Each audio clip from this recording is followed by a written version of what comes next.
So, hello again.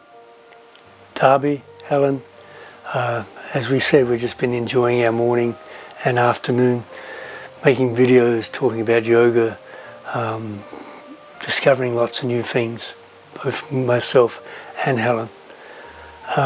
So now we're going to move into Bhujapidasana, which I started working with Helen yesterday, and she's finally starting to get some idea of how it works. I look at Bhujapidasana as doing Chaturanga Dandasana and upward dog. So the movement is the same as that. What it requires, as we do need to do in Chaturanga and upward dog, is the positioning of the shoulders. We need to be able to move the hands from the shoulders as one unit and connect to the Zong Dantian. And unfortunately in Bhujapidasana we have less space because we're trying to wrap our legs around, but we tend to bring the shoulders in, and then we've lost that ability to do Chaturanga. We've got this horrible Chaturanga, whereas Chaturanga is here, and then we can connect.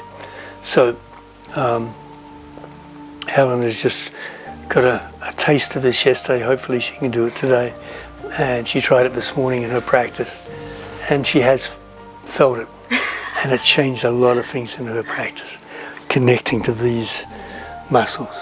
So we're going to get Helen to do it now. So it starts in downward dog. I'm going to get out of the way. Ideally you would inhale and in one movement jump around and cross the feet. One more space. You have space? Not yet. You have space? I'm getting out of the way.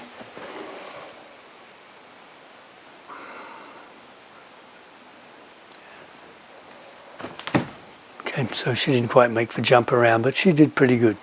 Okay, now we're here. This is the first position, and you can see what's happening to the shoulder, how it's dropping down. So now we need to bring the shoulders back and connect here. Much better. Good. And then, basically, do Chaturanga. So it's just now lowering to Chaturanga. And you can see that gives a bit of space for the feet, and not bad. She's lowering her head to the floor. Ideally, you don't want to touch the floor, but balance. Now, with her head on the floor, she can now come back with the shoulders. Try and get this shoulder blade back to connect here. Then try and lift the head. And then she comes up. And then legs out, jump back. So we'll show that progression afterwards because she was too tired. But it was better. Better than before. Better than before. Yeah. Okay, so what a lot of people do is they jump and they try and cross the feet like that. Okay, so they come in and they cross right across there. So what that does actually is brings the knee, this distance between the two knees, closer together. And so if you're doing that, then if the knees are close together, you're going to bring the shoulders in. It's going to squeeze the arms in and the shoulders will come in. So this is a problem about crossing. I only cross here. And I have long legs compared to my body. If I come with a person from Asia, they have very short legs. They have long bodies, short arms. The only thing that I come close to it is that I have short legs and a long body, but I have long arms. So it's a little different. But because of my short legs, I just cross to there and actually press together. Then it's just Chaturanga. So I bring the shoulders back and Chaturanga. And then straighten upward dog. Chaturanga. Upward dog. And if I'm actually doing the posture now, I'm going to get Dantian. I creep around and come up. Okay. So that's all I'm going to do because my shoulder probably going to ache tomorrow or later today. But it's really just this movement we're trying to create. As I said, don't cross the feet too much because then the arms come too close together.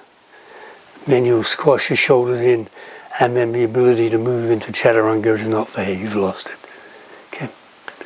Again, this time try and, when you come out of it, do the transition back to Chaturanga.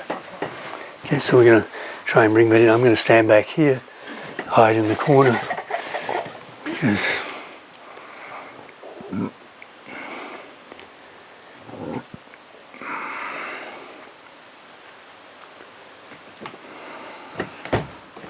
okay, so we're there.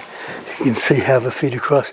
Now shoulders back and then head down, and if anything, there. And you can see I'm just supporting the feet.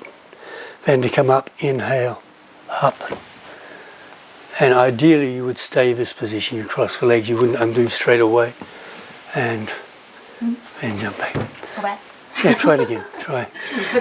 But don't, this time don't bend forward, just come to Bhujapidasana, do the exit. So jump forward, cross your feet. Okay. Don't bring the head down, Okay. just do the exit. Okay. Because you're too tired to do the exit. Okay. So just cross, then back to chaturanga, right? yeah. Okay. So work with your breathing. Okay. Don't just work with trying to take the movement. Okay. So what she's trying to do is take the legs back. And Helen completely forgot about breath and had no help from her internal system of breathing to help her go back into the posture. So she needs to stop thinking about jumping back, think about breathing, and then take the movement. Try that. Okay.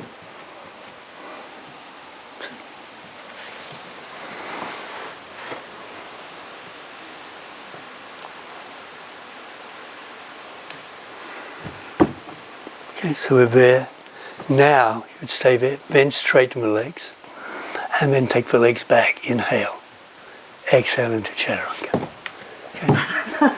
So, something like that. And I can't show you. I have a very injured shoulder, which is actually going to be operated on at the end of this month, and I don't want to start doing too much to create too much tension in that rotator cuff.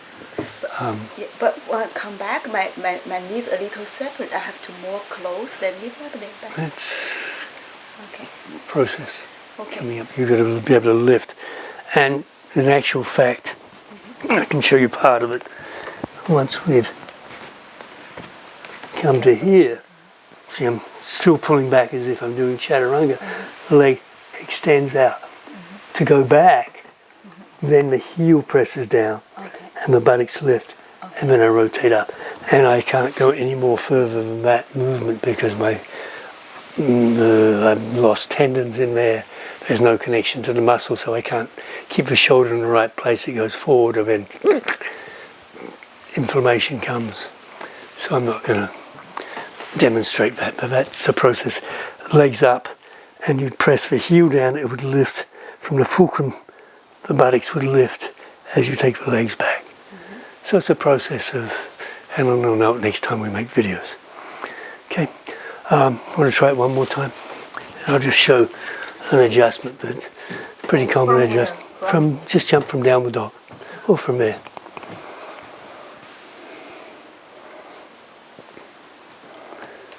So an adjustment I would make would be to come here, careful as I reach under to hold the feet, hold the shoulder, head, and then exhale and support her to go down. So you can see I'm supporting, just holding the feet, and holding the shoulder, and to come up, same thing. Up, straight, and then. Oh, wow. Okay. Yeah. Okay. Push the heels, then lift up. Push the heels down, the buttocks lift. Yeah. See? Learning something all the time. That's why we're having so much fun. That's why she's smiling like, something else to learn. Okay. So, thank you very much. I hope you enjoy these videos. I think that's the last video we're making today. We're going to get together again and we'll continue making videos because we like it so much. And we're always learning. We just want to put that information onto videos. If you're watching these videos and you're on YouTube, you want information, just write a note. Helen will see it. If it has to do with me, she'll send it or she'll answer it. But we'll answer you either personally or we'll say watch a video. We'll make a video especially for you if you have some problems. Okay? In fact, please have problems. please send us your problems and we'll try and solve them. We'll try and work on it and give you some solutions for your practice. Okay? Thank you.